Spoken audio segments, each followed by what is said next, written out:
আমিও ভালো আছি। শোনো, তোমাদের একটা গুরুত্বপূর্ণ বিষয় হচ্ছে কি, আমরা কারক ও বিভক্তি নিয়ে আলোচনা করব। ঠিক আছে, কারক ও বিভক্তি নিয়ে আলোচনা করব। এখন বিষয়টা হচ্ছে কি, দেখো কারকের সংজ্ঞাটা আমাদের মুখস্থ করতে হবে, বুঝাই মুখস্থ করতে হবে, এমনিতে মুখস্থ তো করলে আর হবে না। আচ্ছা, কারকের সংজ্ঞা কি দেখো, সাধারণ অর্থে বলা যায় বাক্যস্থিত ক্রিয়াপদের সাথে নামপদের যে সম্পর্ক তাকে কি বলা হয়? কারক বলা হয়। আর একবার বলা হোক সবাই মিলে, বাক্যস্থিত ক্রিয়াপদের সাথে নামপদের যে সম্পর্ক তাকে কারক বলে। যেমন রহিম বল খেলে, তাহলে রহিমের সাথে কার সম্পর্ক বলো তো? রহিমের সাথে খেলে। রহিম মানে কি? নামপদ। খেলে মানে কি? ক্রিয়াপদ। তাহলে এটার সাথে এটার যে সম্পর্ক, মানে নামপদের সাথে যে ক্রিয়াপদের সম্পর্ক, তাকে কি বলা হয়? কারক। তার মানে আমরা বাক্যের ভিতর যা দেখব শুধু নামপদের সাথে ক্রিয়াপদের সম্পর্কগুলাই দেখব, তাই না? তাকেই কি বলা হয়? কারক বলা হয়। কারকের সাথে কারক যখন আমরা পড়ব তখন কিন্তু আমার বিভক্তি কিন্তু পড়তেই হবে, কারণ কারকের সাথে বিভক্তির একটা সম্পর্ক আছে। ঠিক আছে, তো বিভক্তি কি দেখো, বিভক্তির সংজ্ঞাটা আমরা একসাথে যদি এবার পড়ি, দেখো বাক্যে ব্যবহৃত শব্দ বা শব্দগুলোর কারক চিহ্নিত করার জন্য শব্দের শেষে যে বর্ণ বা বর্ণ সমষ্টি যুক্ত হয়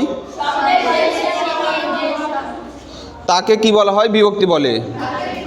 যেমন দেখো, তিলে তোল হয়, তিলে তোল হয়, তিল এ, দেখো তো এ এখানে চলে আসছে না? তিল এ।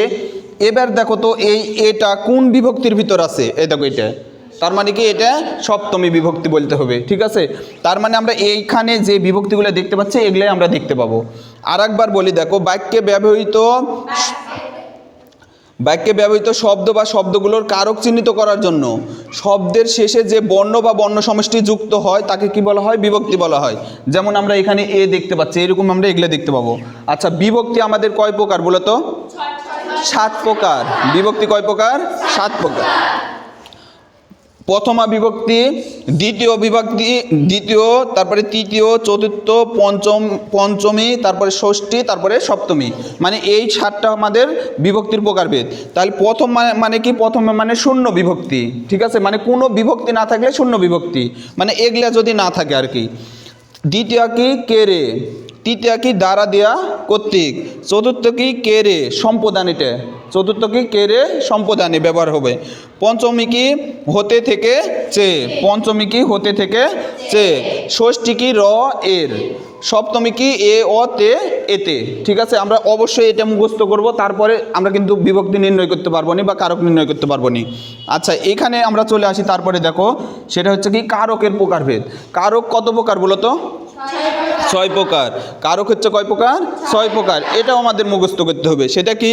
কর্তৃকারক, তারপরে কি? কর্মকারক, তারপরে কি? করণকারক, তারপরে অপাদানকারক, তারপরে কি? অধিকরণকারক, তারপরে কি? সম্পাদনকারক। আমরা এখানে যা পড়লাম তার মধ্যে বেশিরভাগ কিন্তু আমার কিন্তু মুখস্থ করতে হবে, তারপরে আমরা কিন্তু নিয়মে যাব, তখন কিন্তু আর মুখস্থ করা লাগবে না। এখন তোমরা কি আর একটা বিষয় দেখো, রহিম বল খেলে। এখানে রহিমের সাথে খেলার যে সম্পর্ক, মানে নামপদের সাথে ক্রিয়াপদের যে সম্পর্ক, সেটা হচ্ছে কি? সেটা হচ্ছে কারকের সংজ্ঞা, মানে কারক, তাকে কারক বলে। বিভক্তির সংজ্ঞা কি? বিভক্তি আমরা সব বাক্যে দেখব যে শব্দের শেষে যে বর্ণ বা বর্ণ সমষ্টি যুক্ত হবে সেটা কি? বিভক্তি। আমাদের বিভক্তি 7 প্রকার, এটাও মুখস্থ করতে হবে। আমাদের কারকের প্রকারভেদ এটাও কিন্তু মুখস্থ করতে হবে। ঠিক আছে, তো ধন্যবাদ সবাইকে।